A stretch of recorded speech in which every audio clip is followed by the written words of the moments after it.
Hey everyone, it's Dr. Ramani. Welcome back to this YouTube channel on narcissism and narcissistic relationships and healing from these relationships. And this is going to be an odd video. I'm hoping even the question I'm asking makes sense, but how do narcissistic people know that their behavior is not good, but not really know? Okay, and before I get into this, I'll let you sit with that for a minute. I want to share something about my new favorite game. I've talked about it on Instagram, but my friend developed a game called Spello, and I thought, oh, my friend did it. How good could it be? It's so good. I would have bought this in the store. It's an awesome spelling game. It is fun for all ages, no matter where you're kids in the family, everyone.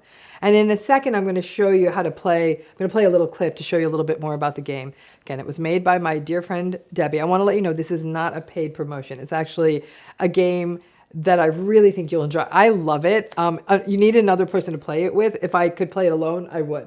It's something you might even want to think about as a Mother's Day gift for if you have a mom who loves games, but it's just super fun. And Debbie's just, she makes up amazing things, and go get it because it's great. Let me show you how to play my new, literally favorite game, Spello. I'm so happy to say that actually one of my best friends developed this game. Here, vowels in the middle, consonants here. We're trying to make words. Think Slapjack meets Wordle meets Scrabble. It's everything you love in a word game and a card game, kind of all mixed up. So fun. I want to go back to it. Okay, so here we go. Kin. Mop. Oh, any noun is a mop. Okay. Ooh, okay. I'm getting all the cards. Woohoo! It's quick. It's fun. It's sharp. I have so much fun. This is sort of takes bananagrams and Wordle, my favorite things, and levels it up. Okay, so order it. So fun, especially as summer's coming up. It's such a fun summer game. And if you order it, she's my friend, so she's going to give you a discount.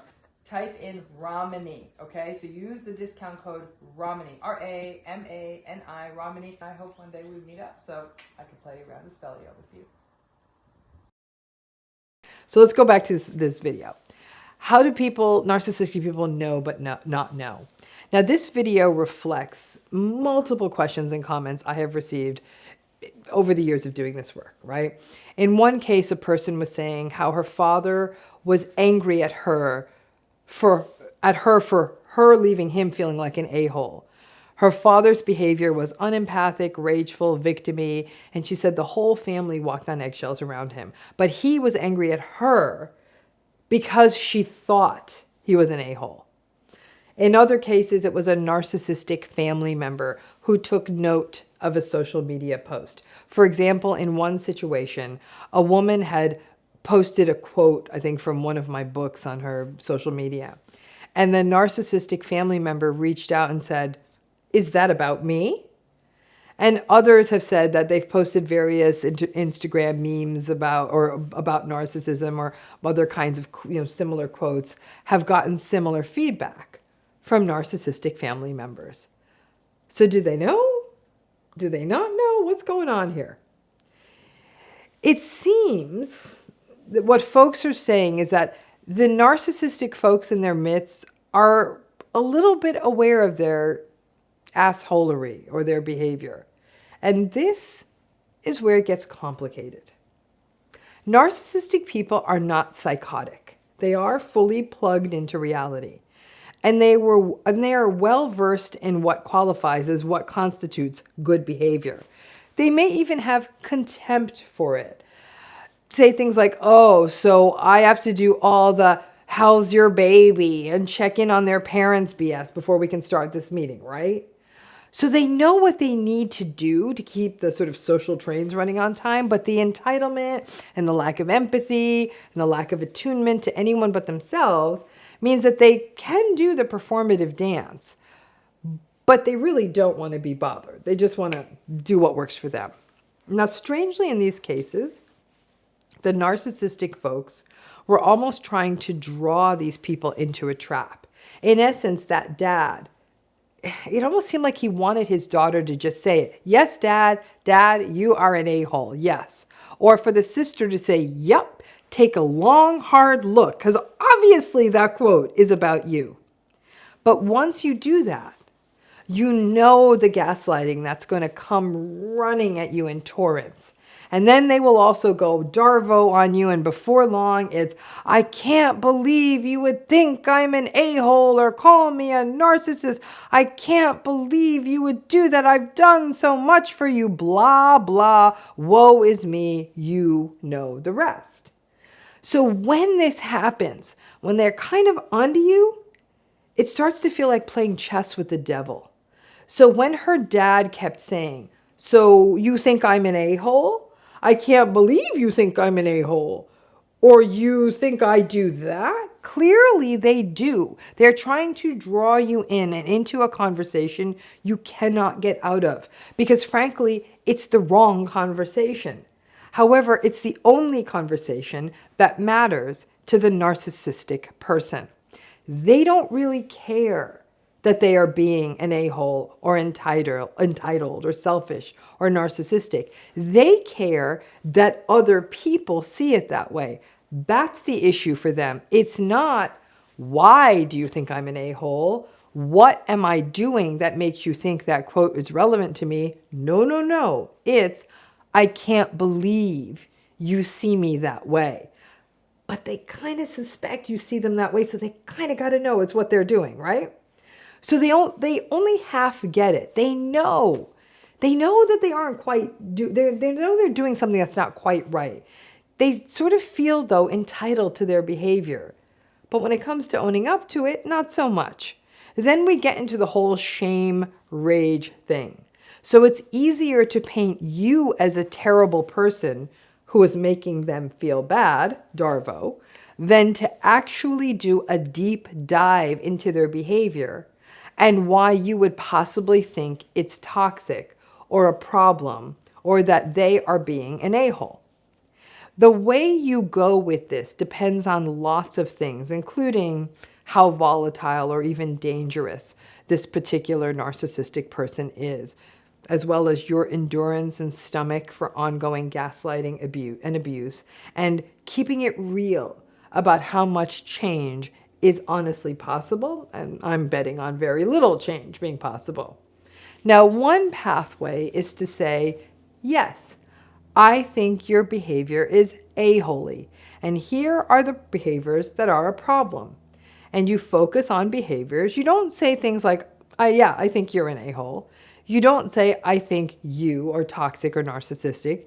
You might give them specific examples of things that happened. I don't know, for example, that they're chronically late and then they blame you. You can focus on an experience you're having. So for example, saying, I feel as though I have to watch every single word I say with you. All of these are examples of going into the proverbial tiger's cage that I write about in my book, and It's Not You. But when you do that, you aren't sure how they will respond, right? So you got to go in the cage and figure out if it's a sweet little cat or a throat-slashing tiger. Some folks in narcissistic relationships may do this as a sort of, I'm going to prove it to myself. I'm going to go in, I'm going to do the thing, I'm going to say the thing for couples therapy. I'm going to prove to myself that it won't work. I'm going to fortify my radical acceptance. I'm not a fan of this approach because if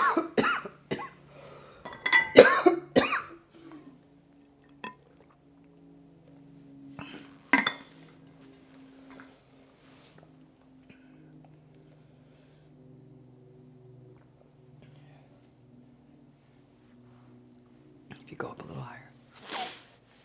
Okay, thank you.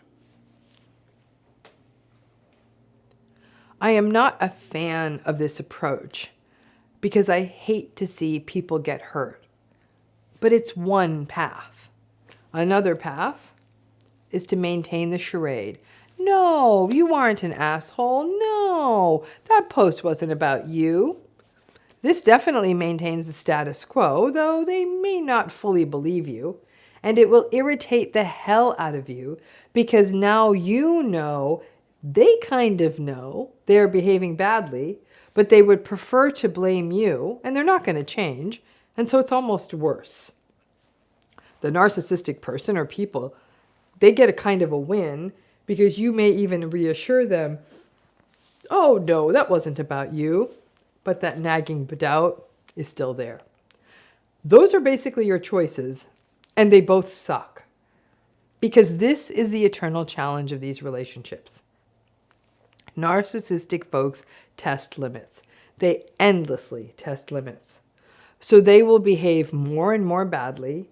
And unlike empathic, self-aware people who will self-correct, they will keep going until something stops them or you get yourself out of the situation.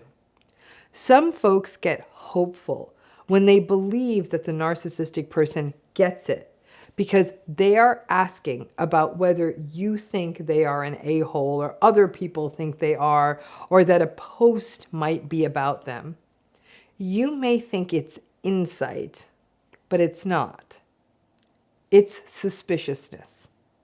It's the knowing just enough to know they did something other people don't like, but not having enough awareness or care for other people to do something about it. It's a tricky one. And while I hate to be the stealer of hope, here I am on this one, stick to your radical acceptance. And if anything, perhaps feel angrier that they were angrier that you thought they were toxic than they were in terms of concerned with actually fixing their behavior. So yeah, narcissistic people kind of know, but when their behavior, especially when they continue doing a-hole-ish things over and over and over again, and other people start noticing it, because many times they're really good at the closed door thing, like they do it behind closed doors, but then slowly, as other people start to notice it, what you will see is that they know that other people know, they know it's not a good look. And instead of taking that on as a call to action to be better, they're literally almost going to be on a witch hunt to figure out if you think they're an a-hole. Once again, these relationships are a colossal waste of time. Thanks again.